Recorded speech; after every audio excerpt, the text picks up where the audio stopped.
menurut bahasa berasal dari kata milkun, artinya sesuatu yang berada dalam kekuasaannya. Sedangkan milkiyah menurut istilah adalah suatu harta atau barang yang secara hukum dapat dimiliki oleh seseorang untuk dimanfaatkan dan dibenarkan untuk dipindahkan penguasaannya kepada orang lain.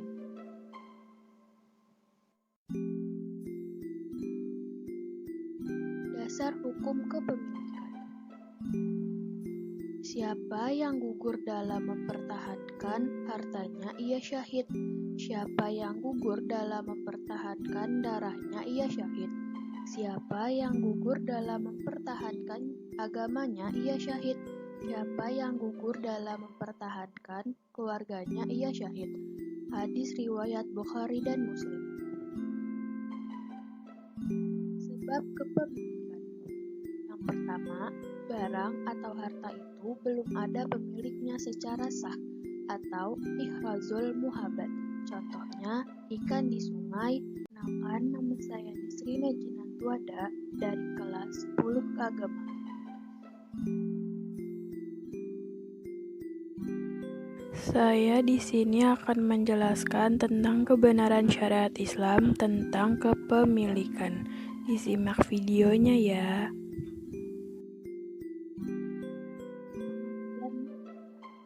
Milkiyah menurut bahasa berasal dari kata milkun, artinya sesuatu yang berada dalam kekuasaannya. Sedangkan milkiyah menurut istilah adalah suatu harta atau barang yang secara hukum dapat dimiliki oleh seseorang untuk dimanfaatkan dan dibenarkan untuk dipindahkan penguasaannya kepada orang lain.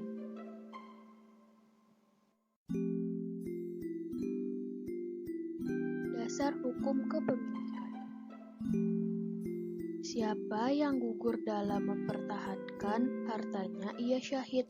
Siapa yang gugur dalam mempertahankan darahnya, ia syahid.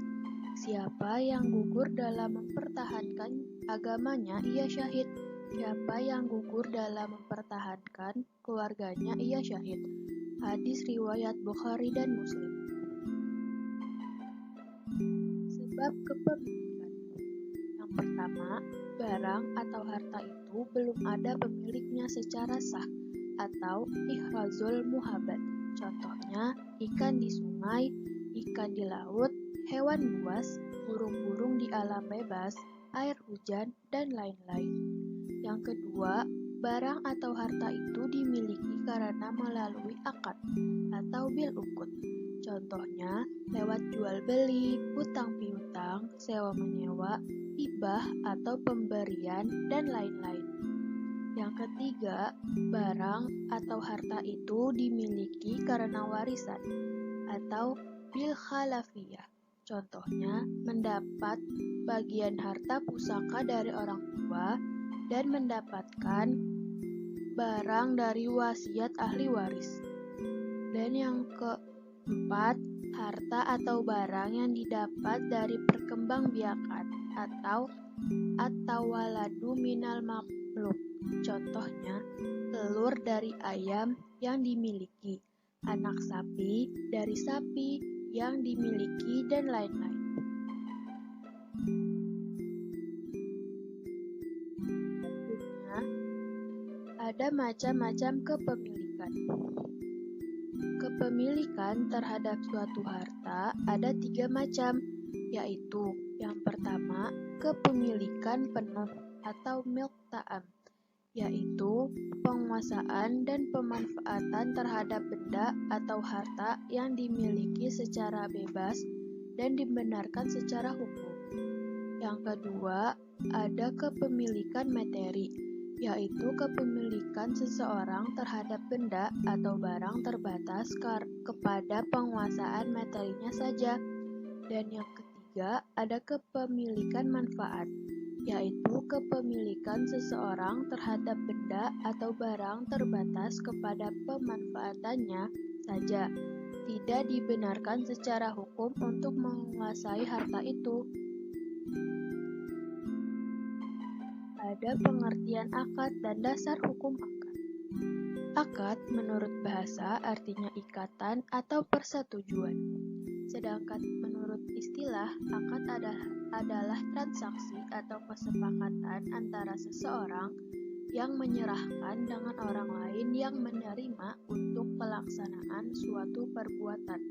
Contohnya, akad jual beli, akad sewa menyewa, akad pernikahan. Dasar hukum akad. Hai orang-orang yang beriman, penuhilah akad-akad itu. Quran Surat Al-Maidah ayat 1. Berdasarkan ayat tersebut dapat dipahami bahwa melakukan isi perjanjian atau akad itu hukumnya wajib.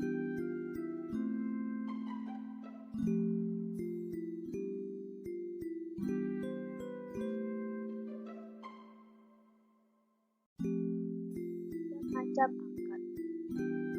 Ada beberapa macam akad antara lain. 1. Akad lisan, yaitu akad yang dilakukan dengan cara pengucapan lisan. Kedua, akad tulisan, yaitu akad yang dilakukan secara tertulis, seperti perjanjian pada kertas bersegel atau akad yang melalui akta notaris.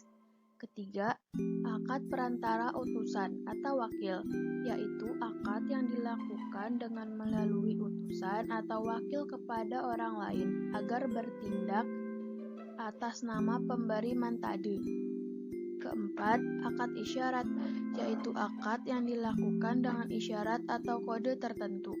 Yang kelima, ada akad ta'ati, atau saling memberikan, akad yang sudah berjalan secara umum. Contoh, beli makan di warung, harga dan pembayaran dihitung pembeli tanpa tawar-menawar. Hikmah akad. Ada beberapa hikmah dengan disyariatkannya akad dalam muamalah, antara lain: A. Munculnya pertanggungjawaban moral dan material. B. Timbulnya rasa ketentraman dan kepuasan dari kedua belah pihak. C. Terhindarnya perselisihan dari kedua belah pihak. Dan D. Terhindar dari kepemilikan harta secara tidak sah. E. Status kepemilikan terhadap harta menjadi jelas. Sekian dari saya. Wassalamualaikum warahmatullahi wabarakatuh.